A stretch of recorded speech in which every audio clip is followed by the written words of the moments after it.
Our Vermont kitchen. We're making our buttermilk fried chicken. Right now we're showing you what it takes to put the brine together. Right now we have Hood cultured fat-free buttermilk. We put 2 cups into our bowl here. Then we're going to take, a good tablespoon of fresh black pepper.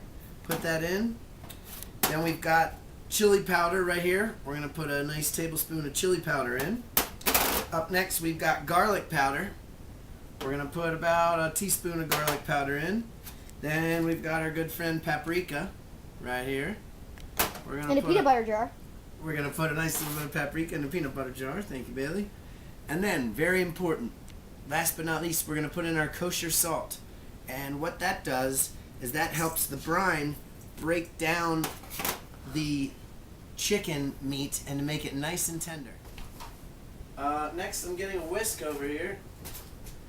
I can just get this whisk out of. Oh yeah, got it. There we go. Back over here.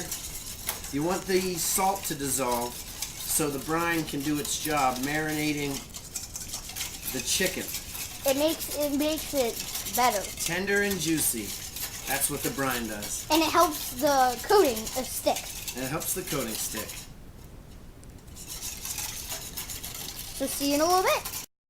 Hey, we're back, and right now I've got the brine ready for this buttermilk fried chicken.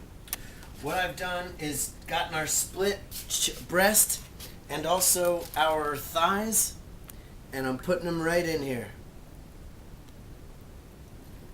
The breast meat looks delicious. I'm putting those chunks in. I have them all about the same size so they fry evenly. I'm going to fry the thighs together, and then I'm going to fry the breast pieces together. And we're going to put this chicken right in the refrigerator. We're going to cover this, put this in the chicken in the refrigerator for an hour and a half, and then we're going to come back, and then I'm going to show you how to bread these things.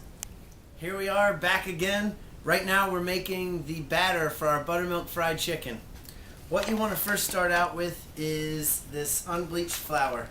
I'm saying we're going to use about, maybe 2.5, 3 cups roughly for the amount of chicken that we have. Okay.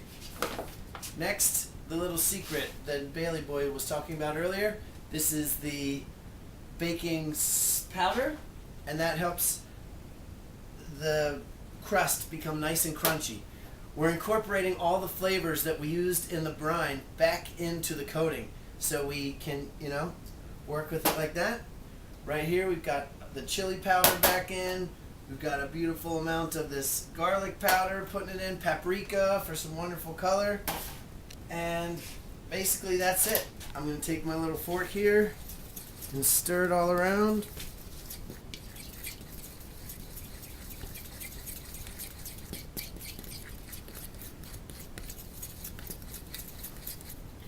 Making sure we incorporate it all. I'm going to do a nice couple little flips. Yeah.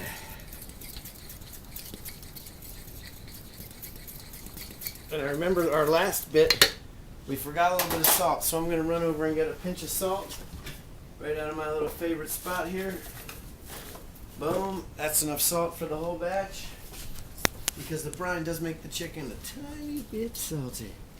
I'm going to put my salt in there, throw a little over my shoulder, throw some at the camera for you guys. Here we are. We're about to make our buttermilk fried chicken here. A little secret to this mix is to put maybe 3 tablespoons of buttermilk into the batter, the dry mix, and then flick it around and make it kind of like a flaky goodness. You'll see when we fry it that it makes it come out incredible. Okay, first things first is we're going to grab these pieces out of here. Here's a nice piece of split. Oh, actually that's a thigh. So I'm going to put it in here, pack on the thing, pack on the breading, shake it off, and lay it right down there. Next piece. Okay, welcome back. As you can see, we've breaded up all of our pieces of chicken here. I'm going to fry them with pieces that are the same size as the other. So each batch has the same size chicken. There's 4 thighs with the bone in. We're going to fry them together. And then there's the split chicken breasts that we'll fry together. And then these chicken tenders we're going to fry at the end, and they're going to be great. So let's go check at the temperature, Bailey. Do you mind seeing? We're almost up to 375 right there. You just can't see I'd it. love to. Suzanne made a great point. I'd love to give thanks to Chris Kimball and the great folks at Cooks Illustrated. This is an adaptation on their recipe. What we're doing here is a technique that they showed us that we all watched together recently. And it looks like your pilaf is boiling, hon. Just to let you know. Okay. Oh, great. Thank you. Is it up to 375? Let's take a peek. It's very close to 375. I've got my burner on full blast. We've got boiling water with a little bit of butter in the back for our pilaf. And let's do this. I think we're right here. We're there. We're at 375. What we're going to do is the thighs first. We're going to do the biggest thighs first. Here we go. Do you mind pulling the thermometer out of the water, out of the oil, please? We fried up the first batch, and we have it in the oven here. I'll give everybody a sneak peek at these little crispy, wonderful buttermilk fried chickens that we got going on. The other batch, Bailey, if you want to take a quick peek in there, the other batch is frying there. We're finishing them up in the oven just to make sure that it's cooked all the way through. That's the way we want it. We want poultry to be at least 185, 65. Loving you is easy. Thanks, America. We'll be back soon. Here we are. The chicken is fried.